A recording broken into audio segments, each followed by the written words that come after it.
मित्रों, क्या आपको पता है कि इस्लाम में रमजान को ही पवित्र महीना क्यों कहा जाता है? इस्लाम के पवित्र रमजान के महीने में भी कल से शुरू हो रहा है रमजान का पवित्र महीना।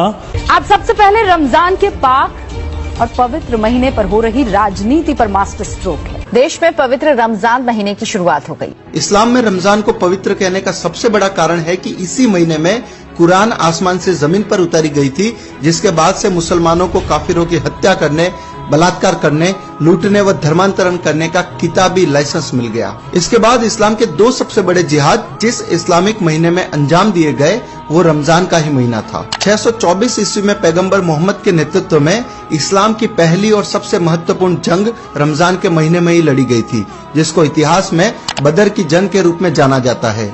इसी जंग के बाद मक्का के सबसे ताकतवर कुरैशी समुदाय को मुसलमान बनाया गया था। रमजान के महीने में ही 629-630 ईस्वी में मुसलमानों ने मक्का पर हमला करके उस पर विजय प्राप्त की थी और वहां के प्रमुख लोगों की हत्या करके वहां रह रहे काफिरों को इस्लाम कबूलवाया था। भारत के इतिहास पर भी गौर करें तो पाकिस्तान बनाने का सबसे बड़ा जिहाद 1946 ईस्वी में रमजान के महीने में ही छेड़ा गया था, जिसको डायरेक्ट एक्शन डे के रूप में जाना जाता है। 16 अगस्त 1946 रमजान के 70वें दिन कलकत्ता के हर मुसलमान तक एक पर्चा बांटा गया, जिसमें रमजान के महीने का हवाला देकर भारत में हिंदुओं के कत्लेआम की घोषणा की गई थी। उस पर्चे में लिखा गया था कि हम लोग रमजान के महीने में जिहाद शुरू करने जा रहे हैं। अल्लाह की मर्जी से हम हिंदुस्तान को दुनिया का सबसे बड़ा इस्लामिक मुल्क बनाने में कामयाब होंगे।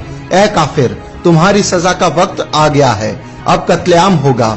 हम हाथ में तलवार लेकर फक्र के साथ तुम पर जीत हासिल करेंगे। डायरेक्ट एक्शन डे कयामत का दिन होगा। आपको जानकर आश्चर्य होगा कि वह पर्चा किसी मौलवी ने नहीं बल्कि कलकत्ता के मेयर सैयद मोहम्मद उस्मान ने छपवाए थे और उस समय के हिंदुस्तानी मुसलमानों के प्रमुख अखबार डॉन के पहले पन्ने पर भी इसी पर्चे का एक विज्ञापन छापा गया था। उसके बाद जो हुआ उसमें अकेले कलकत्ता शहर में पहले 15 मिनट में 300 हिंदू और अगले 72 घंटों में लगभग 6000 हिंदू मार दिए गए। 20,000 से अधिक लोग गंभीर रूप से घायल हुए और लगभग 1 लाख लोगों को अपना सब कुछ छोड़कर भाग जाना पड़ा। रमजान के दौरान हुए उस नरसंहार में हिंदुओं की मौत का सही आंकड़ा सामने नहीं आ पाए, इसलिए हिंदुओं की लाशों को नदी में बहा दिया गया। उस घटना के संबंध में कलकत्ता की एक बस्ती बेलिया घाट में अखाड़ा चलाने वाले जुगल चंद्र घोष ने बताया था कि मैंने बेशुमार लाशें देखी। हिंदुओं की लाशें एक जगह 4 ट्रक खड़े थे, सभी में कम से कम 3 फीट की ऊंचाई तक लाशें भरी हुई थी। गुड़ की बोरियों की तरह वो ट्रकों पर लदे पड़े थे और उनसे खून टपक रहा था। वह सभी लाशें हिंदुओं की ही थी। महीना रमजान का था और कत्लेआम करने वाले मुसलमान थे। तो मित्रों, अब आपको समझ आ गया होगा कि रमजान का महीना मुसलमानों के लिए इतना पवित्र क्यों है, क्योंकि वे इसी महीने में अपने जिहादी रूप को सबसे अधिक बाहर लाते हैं और इस्लाम का जो मूल एजेंडा है उसको भी इसी महीने में प्रमुखता से अंजाम देते हैं। लेकिन लोगों को बेवकूफ बनाने के लिए ये लोग रोजा, रूह अफ़ज़ा, इफ्तार, सेवैया, खजूर, ज़कात और इबादत का स्वांग रचते हैं, जिसे आम हिंदू समझ नहीं पाता और वह अपनी ही मौत के महीने को पवित्र महीना कहने की भूल करता है।